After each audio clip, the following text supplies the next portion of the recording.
What's up, everyone? I am Brent Gallagher, and I'm here with David Fennell. Mr. Fennell, how you doing?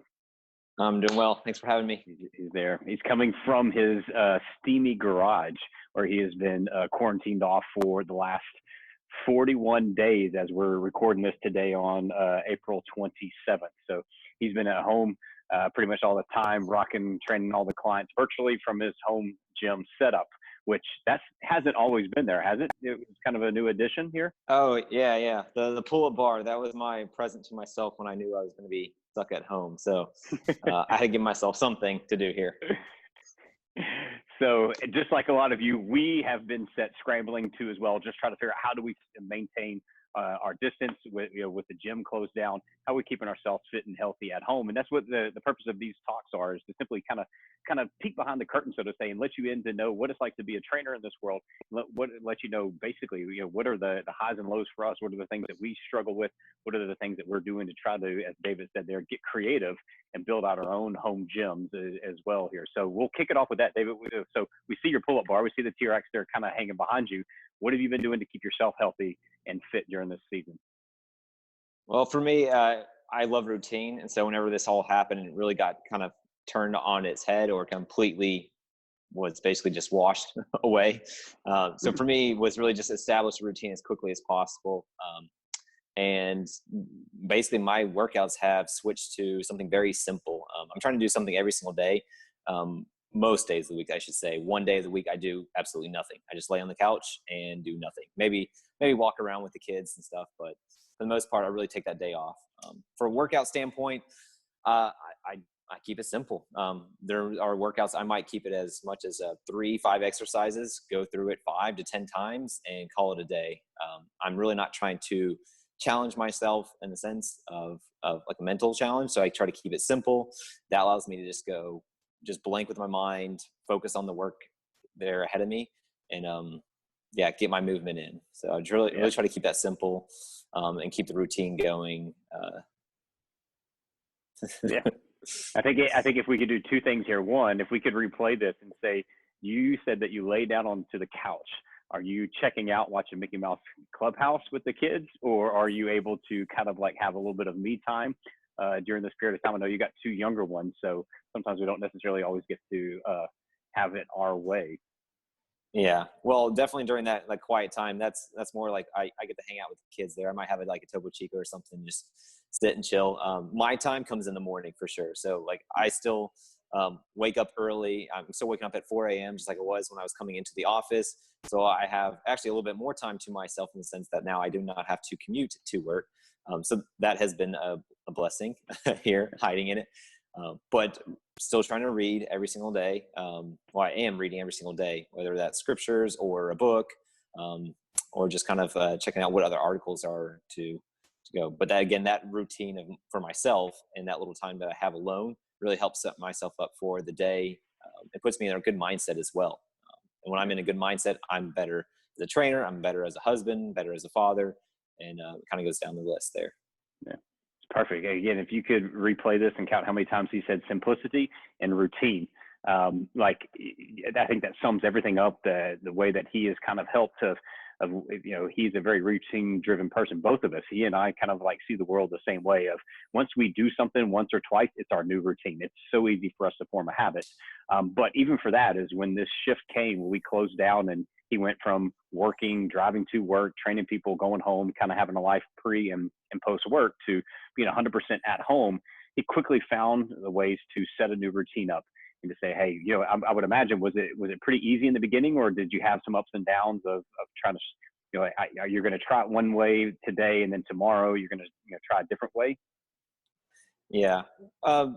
When it all happened, I knew I would get to a new routine. I didn't know what it was going to be. So kind of, it's easy for me to just like put my head down and just drive forward. Knowing that on the other end, there will be like it will settle down and there will be some sort of simplicity to it.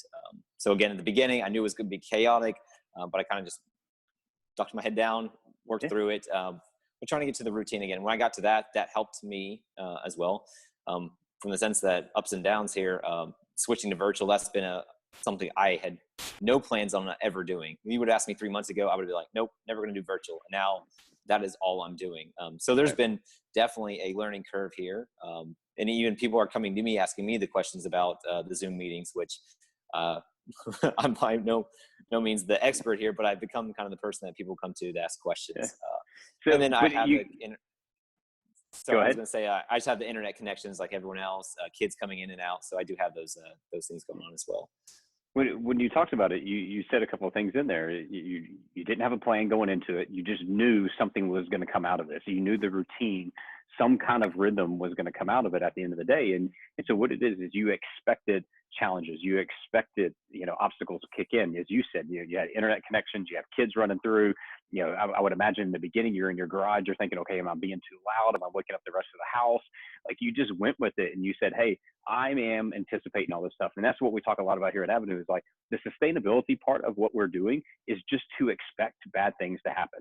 Expect to miss a workout, expect to eat bad one day, expect to this and expect to this. And, but then the key is, as David said, is just get right back up and do it again. Like, that you're making this part of what you do, it's part of your lifestyle that you're just going to come and go. You're going to have great days. You're going to have bad days. You're going to have stretches of good. You're going to have stretches of bad.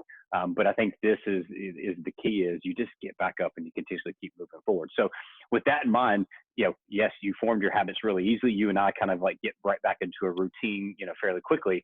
What have been like is the biggest struggle for you? Is there just like, a big gallon of ice cream in the refrigerator you keep going back to, as opposed to grabbing the Topo Chicos, you grab the Corona and you kick back on the couch? I mean, like, what are some of those things that kind of like cause you some hiccups as you go through this season? Well, definitely be at home. I do find myself sometimes walking to the kitchen more. But once I did get settled in, I kind of put I guess my work, I get into my work zone. I come into the garage, it's all about work. So I really try to spend as little time walking in as possible. The kids and the family, they know when I'm back here in the garage that it's work time for me. And that gives me a good Right. chance. Like I can just check off the box, like off from my mental standpoint. I've accepted that I'm just doing work here. So again, if I think that I'm at home, it'll be tempting to go do other things as well. And I'll bring a few snacks out here, just like if I was going to work, I have my snacks with me. So I really only have to go inside if I have to go to the restroom. That's really Right. about it. So but from hiccups, I don't know. Again, I pushed really hard at the beginning in the sense that Yeah. at that point it was easy to run on adrenaline, and then as I noticed it wore on me more, I knew I had to step back, and that's where again I settled into the routine. But Yeah. once I knew I could pull back some, and then I started doing more recharge things. So whether that was reading or taking time off to myself, or little small walks during the day, but trying to have more of the recovery aspect as well. That really helped me. Well, it helps. Yeah. I've created a sustainable routine right now. Yeah. And I think that awareness that you needed is probably key too as well. Is if you hear kind of like what David was talking about, he said his recharge time was to read something. His recharge time was to go for a workout, was to go for a walk. He didn't say that he was calling a friend. He didn't say that he asked his wife to come out there with him. Again, he knows that he needs a little bit more time of solitude to recharge the batteries fully for him to get back into being a good husband, a good father, a good coach here, a good leader here at Avenu. So I think that those are keys too, as well as you go back to the sustainable part of it all, is the activities that give you life, the activities that give you energy throughout your day. And are you wise enough to be able to listen to it when it's happening, to say, you know what, I need 5 minutes for myself. I need 10 minutes for myself. I got to pull myself away. And then sometimes you can do what David said. I love it. Is just like he brought snacks out into the garage so he can limit the amount of time that he goes back in, because all of us are going to be tempted. We go back in, you see your kids possibly, you want to kind of like take a break for a little bit longer, and then you kind of get, this vicious cycle, and maybe you start beating yourself up because you're not getting enough stuff over here, and then you're not spending enough time with them over there and stuff. So to finish this off, to give us your words of wisdom here on this one. So people are tuning in. They're hearing that you are actually a real person. You're not a robot. You have not just hit this whole Corona thing in full stride. You've had your challenges. You've had your highs and lows. But to that person right now is kind of sitting back on the fence, and they're looking at it, and they've thrown in the towel. They said, you know what? I was doing great before this. I was working out on a regular basis. I was eating somewhat healthy. Now that all this Corona stuff has hit, I've just said, screw it, I'm done. When this all clears up, I'm going to get back into the wagon. What can you say to someone right now and just say, hey, I want to encourage you to get moving because of this? Uh, well, I definitely believe in exercise, but I Mhm. know that for myself, I always feel better. Even though how down I feel and how unmotivated I am, I always feel better afterwards. Um, and I have workouts, but I also have ones that are recovery workouts. So again, there's time to push it, and there's a time to, I'm just gonna go through the motions. I'm gonna check the box. At this point right now, I think there is no such thing as a bad workout. Like if you get up, get moving, get to check the box, call it a day. That's it. I mean, I think we're going to finish on that. There is no such thing as a bad workout during this Corona season or this quarantine season. So no truer words were ever spoken. David, thank you so much for sharing us your wisdom today. And for the rest of you, thank you so much, for listening to get all the way here to the very end. If you want to hear a lot more wisdom, we're going through everybody on the team and sharing, little bits and pieces about their stories. So do tune back in. If you're on YouTube, click the subscribe button so you're constantly going to see it. If you're on social media, make sure that you subscribe to the stations, like and follow it, because we're going to be putting these out here on a daily basis. Until the next interview, thank you so much, for tuning in with us.